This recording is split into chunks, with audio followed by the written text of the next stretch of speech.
मैं दोषी ज़रूर हूँ कि मैंने कुछ कानून का उल्लंघन किया, और वो कानून यही थे कि सड़क पे हमें नहीं आना चाहिए। हमने जो धरना स्थल बनाया वो भी कूड़ों के बीच में बनाया। जहाँ पे डंपिंग यार्ड है पटना का, वहाँ आपने जो है अपना जो है धरना स्थल बनाया है, जहाँ पे बदबू और मच्छर के अलावा कोई सुविधा नहीं, न लाइट, न लैट्रिन बाथरूम, न कुछ। बेऊर जेल में मुझको छोड़ के बाकी सब हत्या, लूट, बलात्कार, मर्डर और गबन, आतंकवादी। किस तरीके का किया जा रहा था आपके साथ जेल के अंदर, और जब पकड़ा गया था तब उस वक्त किस तरीके का व्यवहार किया जा रहा था? मुझे मालूम चला कि साहब जेल नहीं होता, बल्कि जेल एक विश्वविद्यालय है जी। जहाँ भी बहुत कुछ सीखता है।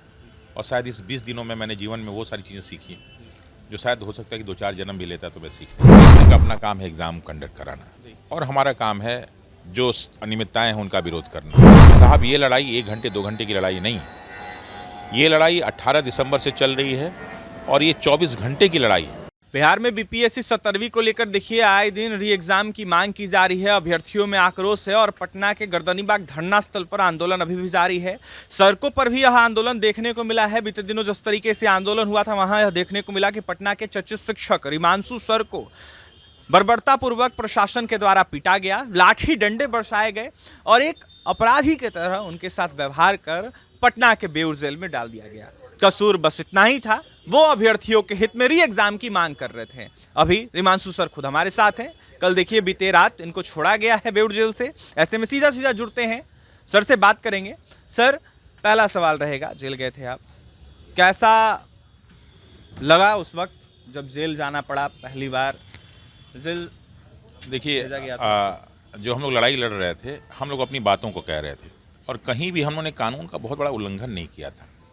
निश्चित रूप से अपनी बातों को करने का तरीका ये था कि हम लोग गर्दनी बाग में 2 महीने से बैठे हुए थे और फिर भी हम लोग की ना बातें सुनी जा रही थी नहीं कुछ, तो हम लोग बार बार वहाँ से निकल के उन जगहों पे जाते थे जहाँ पे हमारी बातें सुनी जाएँ।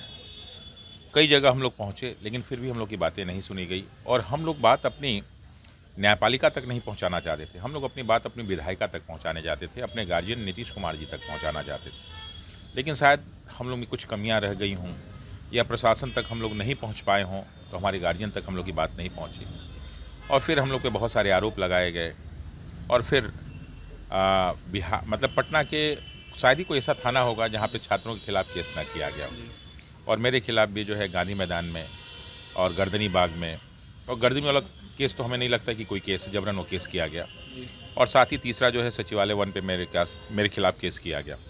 हाँ, मैं दोषी ज़रूर हूँ कि मैंने कुछ कानून का उल्लंघन किया, और वो कानून यही थे कि सड़क पे हमें नहीं आना चाहिए। लेकिन साहब हम सड़क पे नहीं जाएँ तो कहाँ जाएँ? आपने जो धरना स्थल बनाया वो भी कूड़ों के बीच में बनाया, जहाँ पे डंपिंग यार्ड है पटना का, वहाँ आपने जो है अपना जो है धरना स्थल बनाया है, जहाँ पे बदबू और मच्छर के अलावा कोई सुविधा नहीं, न लाइट, न लैट्रिन बाथरूम, न कुछ। तो कब तक हम लोग ये सहते? तो सड़कों पे आए, लेकिन सड़कों पे आए तो हमें ये नहीं लगा था कि हम लोग को खिलाफ केस करके जेल भेज दिया जाएगा, क्योंकि बेऊर जेल में मुझको छोड़ के बाकी सब हत्या, लूट, बलात्कार, मर्डर और गबन, आतंकवादी, यही सारे के सारे लोग थे। एकमात्र मैं वो शिक्षक था जो एक न्याय और अन्याय की लड़ाई में वहाँ गया हुआ था, और जेल तो जले ही होता। लेकिन मुझे मालूम चला कि साहब जेल नहीं होता, बल्कि जेल एक विश्वविद्यालय है जहाँ भी बहुत कुछ सीखता है। और शायद इस 20 दिनों में मैंने जीवन में वो सारी चीज़ें सीखी जो शायद हो सकता है कि 2-4 जन्म भी लेता तो मैं सीख नहीं पाता। तो इसके लिए प्रशासन को बहुत बहुत धन्यवाद जिन्होंने मुझे जेल भेजा।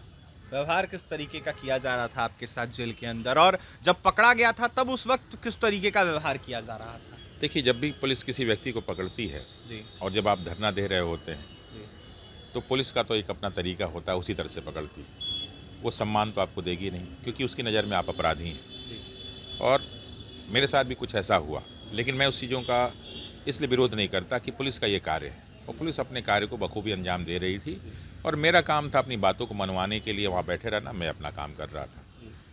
हाँ, ये ज़रूर है कि ऐसे में हम एक दूसरे के विरोधी बनते हैं, लेकिन मैं पुलिस की वर्दी का विरोधी था, पुलिस वालों का व्यक्तिगत विरोधी नहीं था। और उसमें भी विरोध हमारा पुलिस से नहीं था, हमारा विरोध उस एग्ज़ाम से था जो सही ढंग से नहीं कराया गया।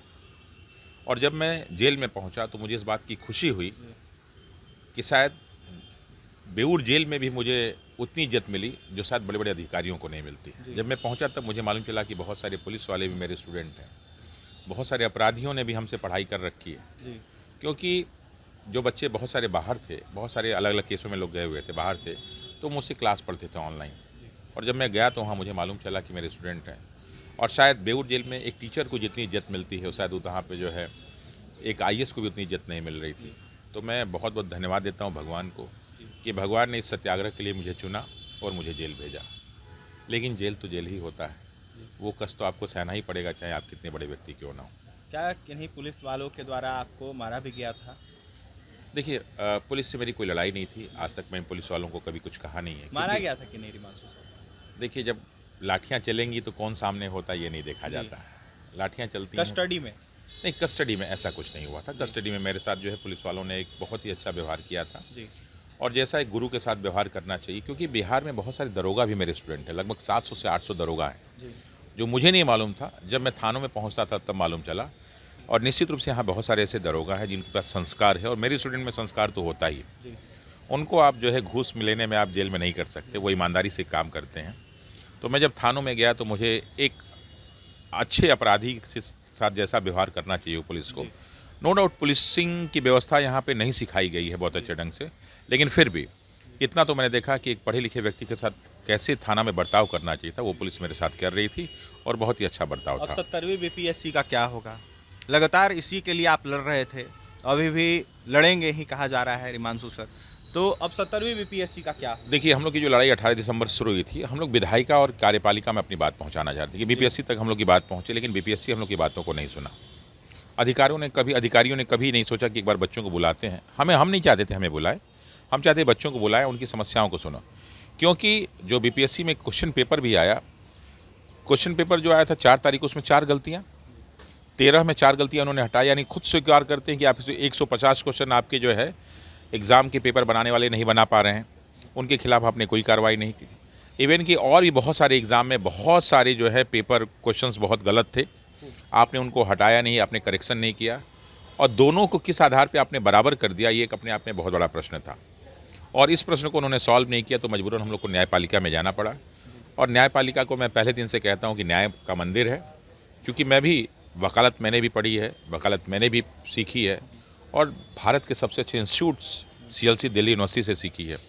तो मुझे न्याय पे मालूम विश्वास है कि ज़रूर न्यायपालिका हमारी बातों को सुन के और एक अच्छा निर्णय देगा। 25 तारीख को मेंस का एग्जाम होना है, आप लोग लगातार न्यायपालिका की बात कर रहे हैं, न्यायालय में मामला चल रहा है, तो इस तरीके का निर्णय बीपीएससी का कहाँ तक उचित है?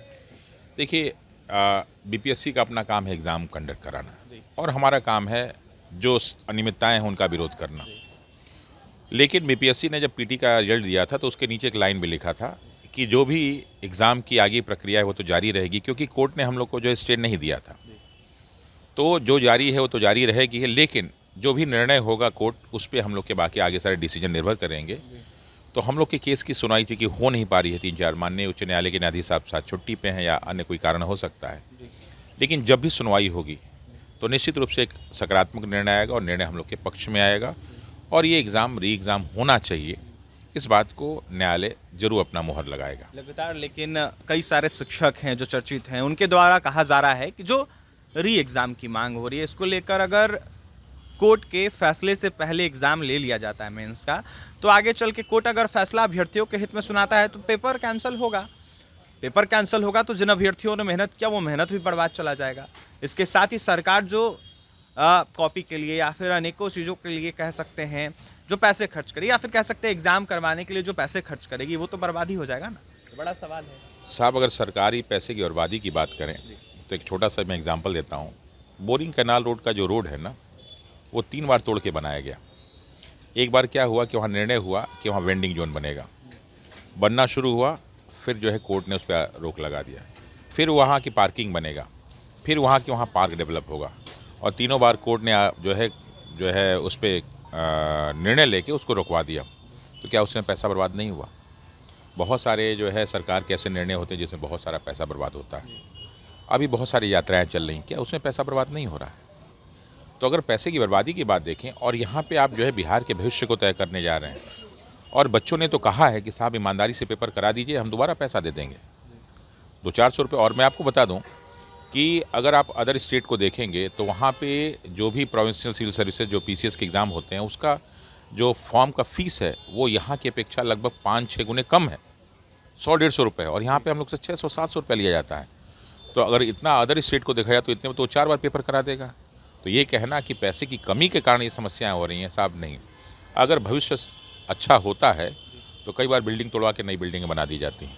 तो एग्ज़ाम अगर गलत ढंग से हुआ हो, ऐसा हम लोग का कहना है, तो उसका ठीक से चेक इन करा के 2 एग्ज़ाम हो जाए। और रही बात निर्णय की कि कोर्ट का निर्णय बाद में आएगा, कोर्ट का जो भी निर्णय आएगा, अगर ऐसी बात होती तो आपने देखा होगा कि अभी जो है उत्तर प्रदेश में गाज़ियाबाद में बड़ी बड़ी बिल्डिंगें, 1000 करोड़ की बिल्डिंगों को तोड़वा दिया गया।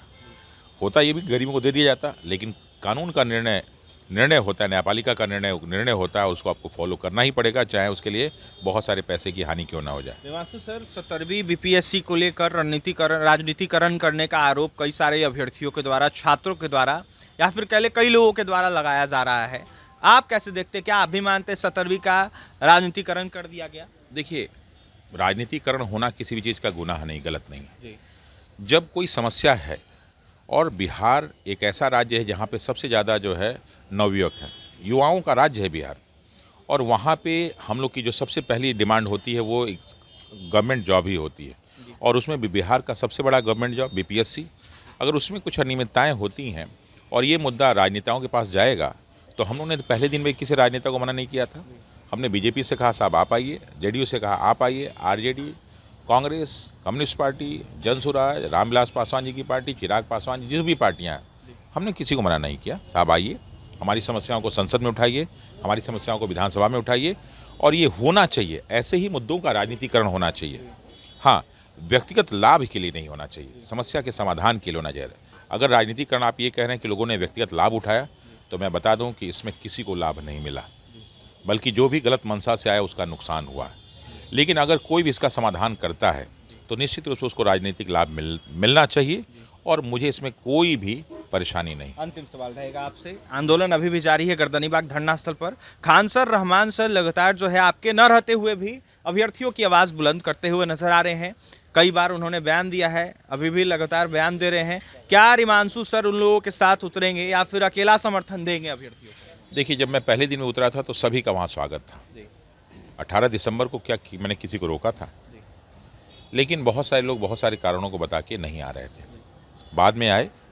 लेकिन समस्या ये है कि आप 1 घंटे 2 घंटे के लिए आ रहे हैं। साहब, ये लड़ाई 1 घंटे 2 घंटे की लड़ाई नहीं है, ये लड़ाई 18 दिसंबर से चल रही है, और ये 24 घंटे की लड़ाई है। अगर आप वहाँ आते हैं तो सुबह से लेकर शाम तक और फिर रात तक आपको रहना है, क्योंकि मेन जो लड़ाई होती है रात को वहाँ रुकने की लड़ाई थी।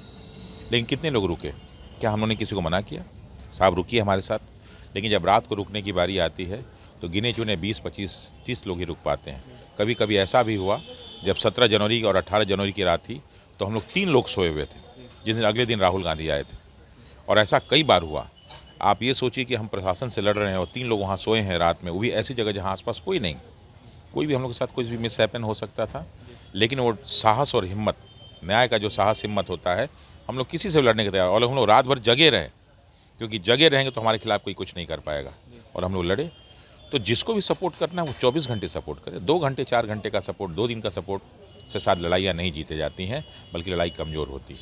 देखिए, साथ रहना होगा, आंदोलन को अगर मजबूत करना है तो उसी जगह मौजूद रहना होगा जहां पर आंदोलन हो रहा है। 24 घंटे समय देना होगा, ना कि 1-2 घंटे में अभ्यर्थियों का समाधान हो जाएगा। बड़ा सवाल है, रिमांशु सर थे, जेल से निकलने के बाद अपनी बातें रख रहे थे और हौसला वैसे ही बुलंद है जैसे पहले था। रिमांशु सर ने अपनी बातें रखी है, 17वीं को लेकर साफ तौर पर कहा है कि जैसे रिमांशु सर पहले थे वैसे ही अभी भी अभ्यर्थियों को समर्थन इनका रहेगा, अभ्यर्थियों के साथ खड़े रहेंगे और आंदोलन को देखते हुए और भी मजबूती देंगे। 17वीं री एग्जाम की मांग कर रहे थे, वहीं किस तरीके से व्यवहार किया गया, किस तरीके से तमाम चीज़ों को देखने को मिला इनको, ये बता रहे थे। वहीं क्या कुछ कह रहे थे रिमांशु सर आपने सुना है। और भी तमाम खबरों के लिए NBC 24 के साथ बने रहे।